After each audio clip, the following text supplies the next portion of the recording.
India अब officially $4 trillion की economy बन चुका है। हर न्यूज़ चैनल और न्यूज़पेपर इस अचीवमेंट की बात कर रहे हैं, लेकिन एक मिनट के लिए आप अपनी ज़िंदगी के बारे में सोचिए। क्या पिछले कुछ सालों में आपकी सैलरी भी उतनी ही स्पीड से बढ़ी जितनी इंडिया की इकोनॉमी? और क्या घर खरीदना आसान हुआ?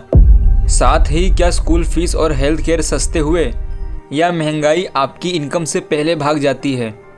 आज हम इसके पीछे की पूरी कहानी समझेंगे।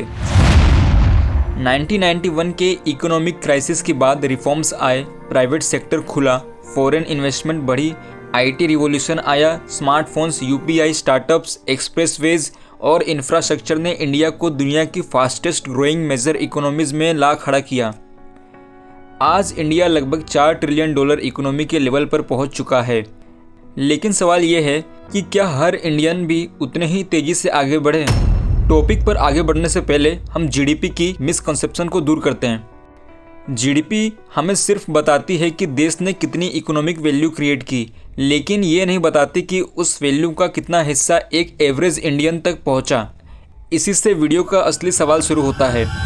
अगर इकोनॉमी ग्रो कर रही है तो एवरेज इंडियन को ग्रोथ फील क्यों नहीं होती? अब शायद आप समझ रहे होंगे कि हर इंडियन इकोनॉमी की ग्रोथ को एक जैसा फील क्यों नहीं करता। लेकिन एक और रियलिटी है, इंडिया के ज़्यादातर लोग अब भी स्मॉल बिजनेस, इनफॉर्मल जॉब्स या लो प्रोडक्टिविटी सेक्टर्स में काम करते हैं।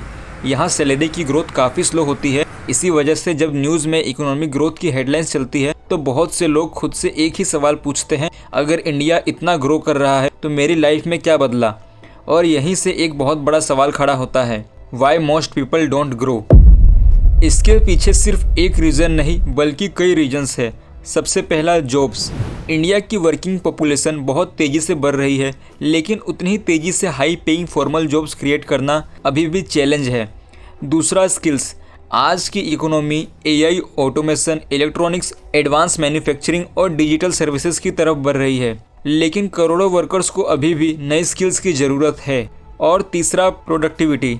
जितनी ज़्यादा वैल्यू एक वर्कर क्रिएट करता है उतनी ही ज़्यादा इकोनॉमी बढ़ने की पॉसिबिलिटी होती है। इसीलिए सिर्फ हार्ड वर्क नहीं बल्कि हाई प्रोडक्टिविटी भी ज़रूरी है। लेकिन गवर्नमेंट ऐसी पॉलिसीज़ बना सकती है जिससे ग्रोथ ज़्यादा लोगों तक पहुंच सके, जैसे कि मैन्युफैक्चरिंग को और बूस्ट देना ताकि करोड़ों में जॉब क्रिएट हो, और एमएसएमई यानी स्मॉल बिजनेस को सस्ता क्रेडिट और टेक्नोलॉजी देना। साथ ही स्किल डेवलपमेंट को इंडस्ट्री की ज़रूरत के हिसाब से अपडेट करना, और गवर्नमेंट स्कूल्स और हेल्थ केयर को और मजबूत बनाना ताकि फैमिलीज़ की बेसिक कॉस्ट कम हो। और ऐसे इंफ्रास्ट्रक्चर में इन्वेस्टमेंट जो सिर्फ मेट्रो सिटीज़ नहीं बल्कि टियर 2 और टियर 3 सिटीज़ में भी अपॉर्चुनिटीज़ क्रिएट करे। अगर ये सब लगातार होता रहा तो सिर्फ इकोनॉमी ही नहीं, एवरेज इंडियन की इनकम भी तेज़ी से बढ़ सकती है।